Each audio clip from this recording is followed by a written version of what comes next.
Finally made it to NAMM 2025. Here today we're going to be checking out keyboards. We're going to see what's new. I know that there's some exciting products here from Roland. We're going to check that out along with anything else that's on the floor. We're going to take you along. The NAMM show is one of the biggest and most exciting events in the music industry, where manufacturers, musicians, and enthusiasts come together to explore the latest and greatest in musical gear. There's a bit of everything: sound gear, drums, guitars, and more. But today, we're diving into one of my favorite sections, keyboards and synthesizers. Let's take a walk around and see what's new this year. When it comes to keyboards, NAMM is the ultimate playground. Everywhere you look, there's pianos, synthesizers, workstations, and even futuristic experimental keyboards that are redefining how we create music. Let's explore some highlights. For synth enthusiasts, the NAMM show is a great playground. Modular synths, analog classics, and digital powerhouses. You'll find it all here. Behringer had plenty of classic keyboard recreations on hand, including the Wave Hybrid Wavetable, System 55 recreating a modular classic in an affordable offering, remakes of the Prophet 5, Roland Jupiter 8, and the Oberheim OBXA. I spent some time playing the new BX1, which recreates the Yamaha DX1 and adds Yamaha CS80 style analog components with EG, VCG, and VCA capabilities. It's more than just a remake, it's a new creation integrating classic synth elements from the world of Yamaha. There's a lot of buzz on keyboard forums about this one. Behringer has legions of fans as well as critics, but perhaps no other company has brought the accessibility of so many classic synths and affordable offerings to so many artists. I'd rather have these options available than not. Rhodes was on hand with awesome, authentic electric pianos. These are a joy to play. You're still making the Rhodes piano authentic, all analog. It seems like over the years there's different varieties of these, but here at NAMM you've got some with the see-through top, built-in effects. It's a Rhodes that's more of a joy to play than the authentic models from the 70s, late 60s. And it goes, see what's next. New at Nord is the Nord Piano 6. It features an improved dual-layer workflow inspired by the Nord Stage series, making it easier to manage split and layered sounds on the fly. With 2 independent piano layers, 2 sample synths, and a redesigned panel, the updates streamline live performance adjustments. The keyboard offers new delay modes and spring reverb from the Nord Stage 4. This one is available in 88 and 73 key versions.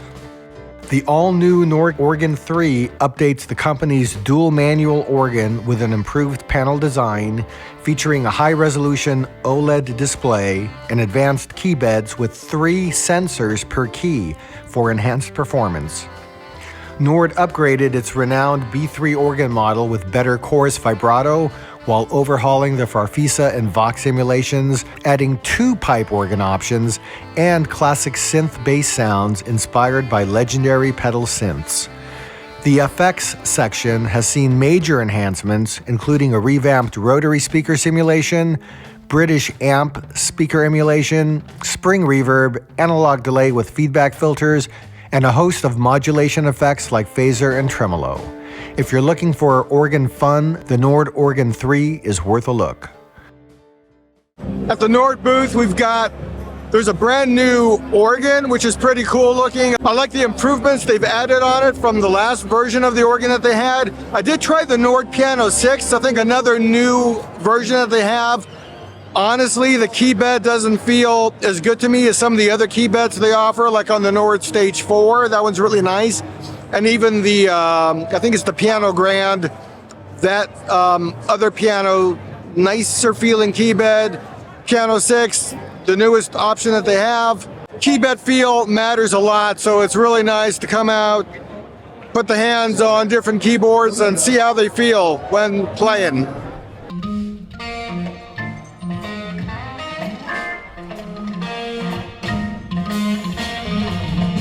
You can get your Hammond fun in a super compact offering. The Hammond M Solo offers Hammond sound in a board that weighs just 8 pounds. That's less than a Fender Strat. Inspired by the classic M and L series and retaining the DNA of iconic models like the B3, C3, and A100, the M Solo has a 49-note keybed powered by the MTW2 drawbar engine and a host of essential Hammond features such as physical drawbars, vibrato chorus, touch response percussion, and a high-definition Leslie speaker emulation. Plus, you get 3 transistor combo organs, a 70s-style string ensemble, and a 2-oscillator analog-style polysynth. For 2 manual fun at an affordable price, the Hammond XKX Pro is a great gigging organ and much easier to transport than the Hammond XK5. Trust me, I know, as that's the organ which sits in my house.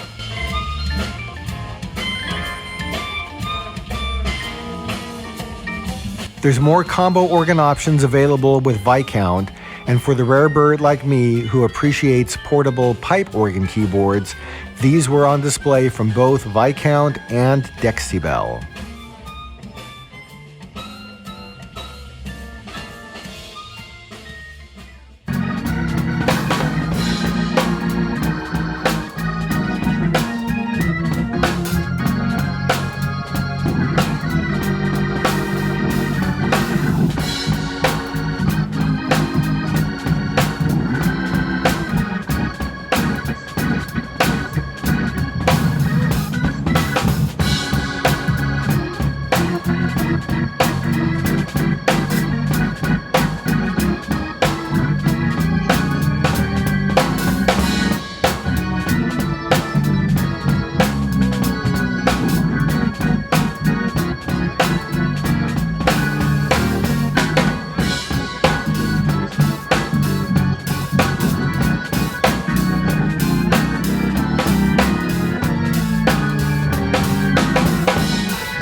At Korg, I put my hands on the Grandstage X. This board boasts an extensive library of high-quality sounds, from classic pianos and organs to modern synths and strings. Its intuitive user interface makes it easy to create complex layers and split keyboard setups on the fly. And with multiple effect options, you can add depth and texture to your performances.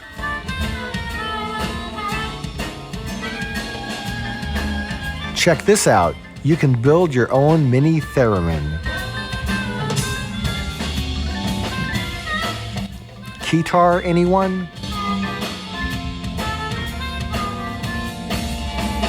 Roland introduced a very viable competitor in the world of stage keyboards. The new Roland V-Stage has live performers in mind. Available in 76 and 88 key models, the V-Stage boasts a versatile 4-section design, offering dedicated zones for organ, acoustic piano, electric piano, and synth sounds, all with their own hands-on controls.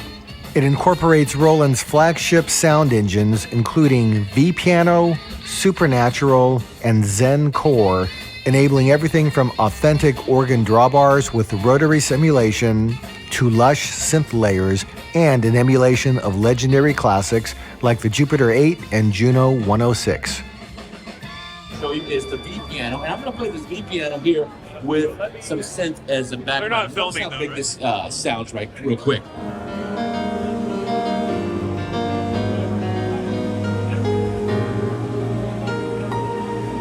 I'm gonna let it hang because sometimes at the gig, at the church, you gotta let it hang. Someone's doing their talk, you gotta switch sound, but sometimes you're gonna go ahead and hear that little ksh in the sound.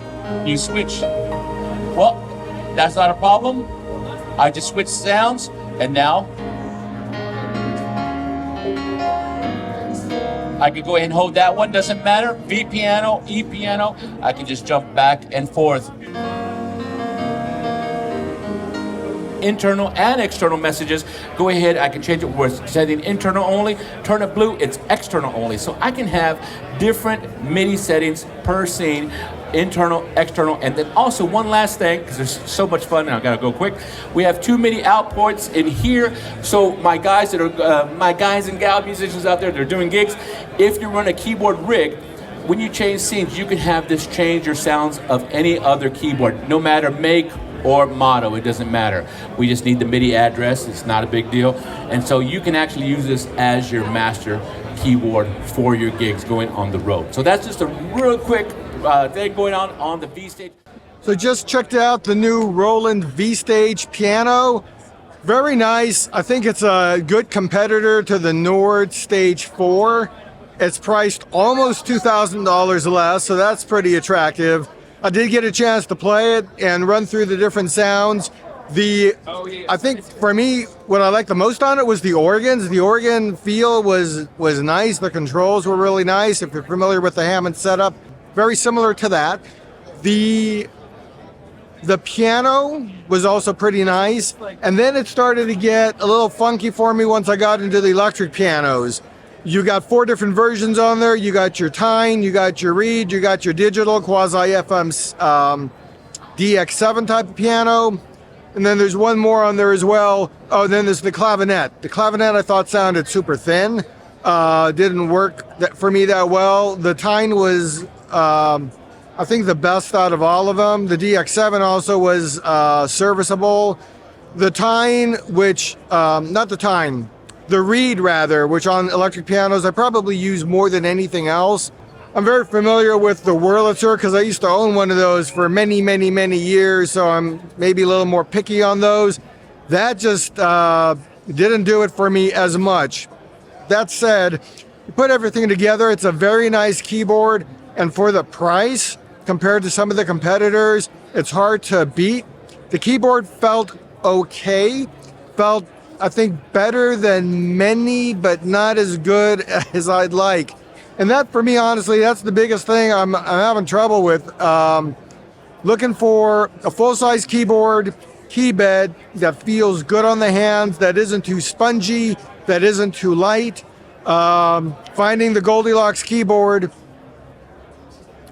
honestly, it's difficult. But I keep on looking. What's so fun about NAMM is you can walk around the aisles for hours, trying out gear firsthand. The creative energy is an experience that's hard to describe unless you're here. Another amazing aspect of the NAMM show is the opportunity to meet the people behind the gear, designers, engineers, and musicians who are shaping the future of music. It's a chance to get inspired and even pick up some tips to take your own playing to the next level. And look, they even have plenty of grand pianos in the house too. This is always my personal favorite area of the show. And at the end, I think I did find my Goldilocks key bed at least. The only problem is there's no electronics. The Shiguru Kuai, oh my, phenomenal action, phenomenal playability. That would be the one. That is the one. It's a wonderful instrument. Walking through these aisles, you get to feel the pulse of the music industry and see where it's heading. I hope you've enjoyed this quick walkthrough of the latest keyboards. If you've been to NAMM, let me know in the comments below what your favorite part was. And if you're dreaming of coming here one day, I'd love to hear what you'd want to check out. Thanks for watching. Don't forget to like, subscribe, and hit the bell icon for more music content. Until next time, keep on making music.